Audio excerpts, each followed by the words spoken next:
Hey YouTube, this is DCM Motorsports over here.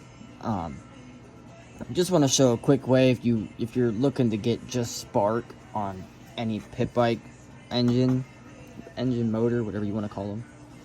This is just basic spark, no charging. I can make a separate video of how to hook up the charging if you'd like. Just leave it down in the comments. But yes, these wires aren't the same color, but I pulled the pins out of some other plugs I have in harnesses and put it in this housing because it's the same size housing that goes into the CDIs. But I will let you know, like looking at it like this, which is your top center is empty all the time. There's never a wire plugged in there. But your top left is your blue and white, which is kind of like your pulse wire. Yeah, top left pulse is blue and white, bottom left is your ground. So I would recommend grounding that to the block. You don't have to ground it out of the stator, but I would recommend it. But I didn't tell you your basic wiring. But the basic wiring out of the stator is your black and red, blue and white. Black and red, blue, white, and green, and then you have a yellow and a white, or sometimes double yellow for charging. But you can just take the green from your stator and just ground it somewhere on the motor or the frame. But going back to the CDI, we have bottom left, which is your ground. Like I said, I highly recommend taking this ground and hooking it up to it, or you can just bolt it to the frame, because this ground is running this way and it's to the top of the starter where your factory ground goes. So your bottom center is your black and white. That's your kill. So if you want to hook up a kill switch, you have two wires at your kill switch. You should have, I don't think it really matters which way it goes. I haven't found out yet, but you need to have one lead coming off the kill switch going to the ground, which is the block point or the frame point, and then one wire goes to this wire. That's what creates your kill switch.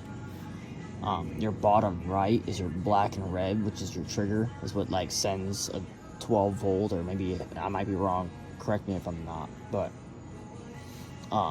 it sends like a 12 volt to the CDI, which like kind of like makes it spark.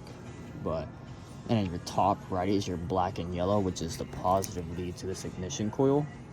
I would recommend grounding it to this, or hooking up the black and yellow to here, and then this is grounded to the frame. But sometimes you have ignition coils that are 2-wire coils, and that is your that's your basic coil you get on pit bikes.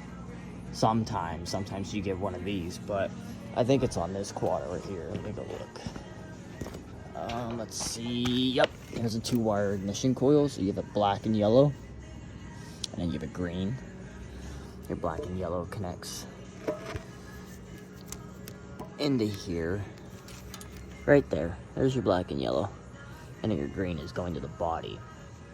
But yeah, it's your basic wiring. You see, every pit bike has it. You have your blue and white, black and red, your green, and your T charging. This, if you ever deal with this is just your gear indicator switch. So if you had like, see, 1, 2, 3. Ah, damn, I can't hang on to it. 1, 2, 3 neutral reverse. This is what I might be. This is the motor I might be putting in that quad. It's a semi-automatic 110. But yeah, it's basic. But I'll say it one more time, just so you guys know. Bottom left, ground. Top left, blue and white. Bottom center is your black and white, which is your kill switch. Your bottom right is your black and red, which is your it's your trigger. And your top right is your black and yellow, which goes to your ignition coil. But like I said, I can make a video separately if y'all want to see how to hook up charging. But I'm gonna get back to stretching this harness out and kind of fitting it on the bike and getting spark back. And I have spark as we speak, but I will give you guys an update here soon. Thank you guys.